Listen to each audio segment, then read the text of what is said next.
Commanders rookie minicamp was held over the weekend, and today I got 4 players that participated this past weekend that stood out to me, and then 2 players that maybe didn't have the best week in terms of their start as a Washington Commander. Welcome into the Commanders Report. I'm your host, Jack Sperry. Before we get into my winners and losers from rookie minicamp here, shout out your mom down there in the comments section and give her some love right here today. I know it's a little bit late, Monday, Mother's Day was yesterday, but if you forgot to give your mom a call, give her a shout out today by commenting your mom's name to show her some love down there in the comments section. So first up here, let's start with the winners. Let's start with the good news and the players that really impressed me in terms of the rookies and the tryout players that were available there at minicamp this week. So, of course, we got to start with QB1, Jayden Daniels here, who was completely in control the entire week. I mean, what really impressed me about Jayden is not necessarily the physical stuff that he was doing, right? It wasn't necessarily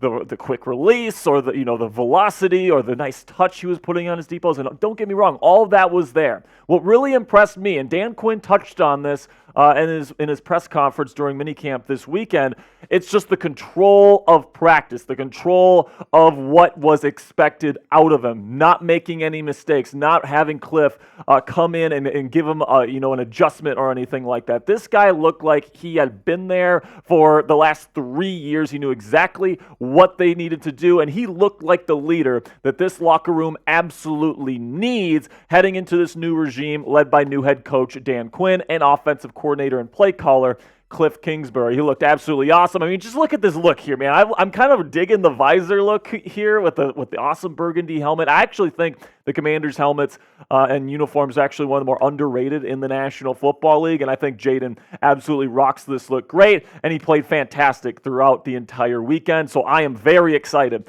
to see what Daniels is going to be able to do the rest of this OTA, voluntary workouts, involuntary workouts, and then, of course, leading up into training camp. It's all really exciting. So predict it for me down there in the comments section. Will Jayden Daniels will be named the first quarterback on the depth chart before the start of training camp, or do you think he's going to have to earn it throughout training camp in the preseason? Type yes or type no for today's pinned comment. YouTube's going to throw you an ad break here in just a couple of seconds. When that happens, get down there in the comments section and give me a yes or no on whether you think Jayden Daniels will be QB1 by training camp.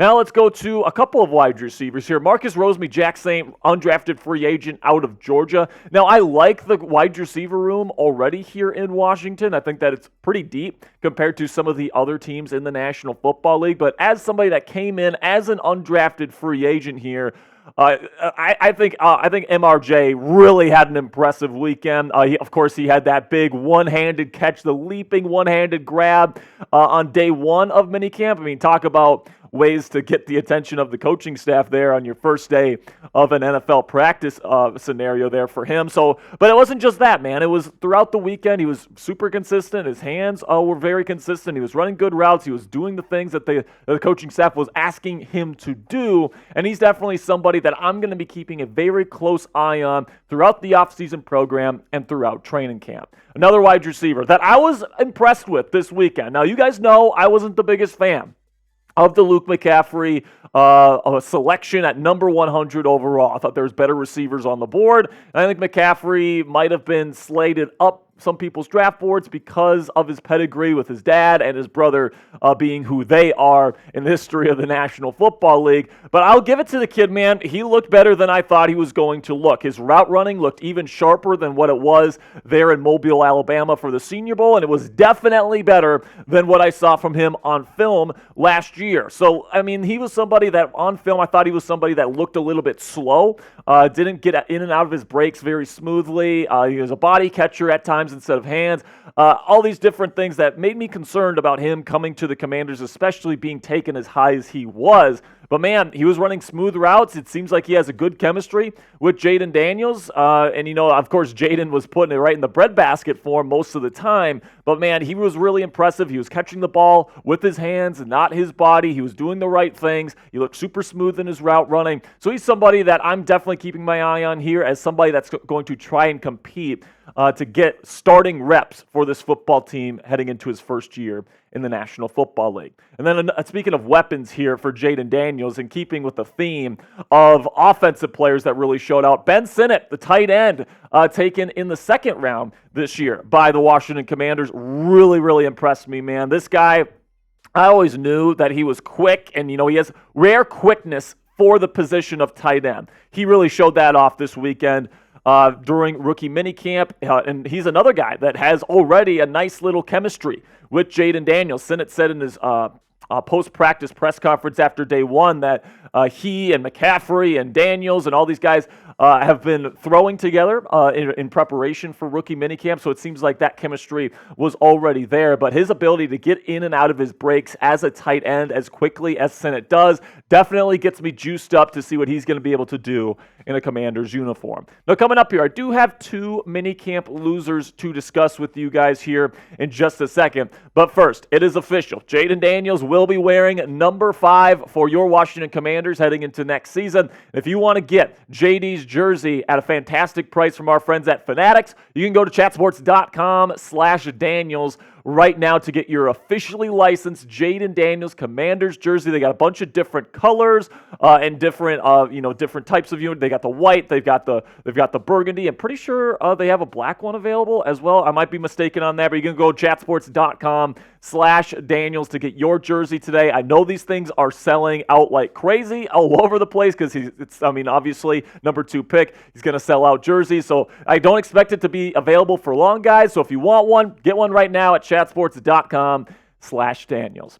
All right, so now 2 minicamp losers here. We're going to start with Johnny Newton because he's hurt again. He did not participate at all, and we got news that now he has to have surgery on the other foot. I mean, it's just crazy, man. During the draft process, we knew Newton had that right foot injury that he got surgery on, and he had to play through this past season there at Illinois. And by the way, still dominated on film despite that injury. And then Dan Quinn took the podium this weekend and said, yeah, Johnny Newton's not participating. He's in a walking boot because he has to get the same procedure for the same exact injury just on the other foot. And that's definitely not the way you want to start your Commander's career if you are Johnny Newton. And, I don't love this because, it was said that Newton was completely healthy at his pro day. Was the University of Illinois just lying? Was Newton's representation lying to teams?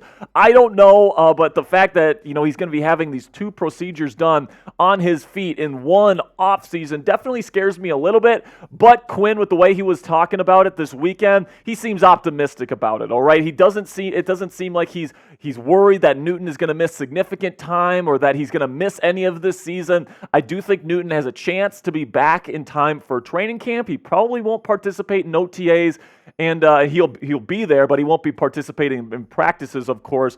So I just think that this is something that sucks because Johnny Newton, I want to see him out there. I want to see what he can do. But honestly, defensive and offensive linemen don't really show exactly what they can do until training camp anyways. So I hope Newton is just ready for the start of training camp. Then the other guy that I thought had a little bit of a lackluster week was Brandon Coleman, the offensive tackle at TCU. Now, before you guys get mad at me, all right, I understand that it's just rookie minicamp and you're not taking actual reps, with pads, all these different things. And you're not going to really know what you have in Coleman until you get the pads on in training camp and you put him in live reps. Okay, I understand that.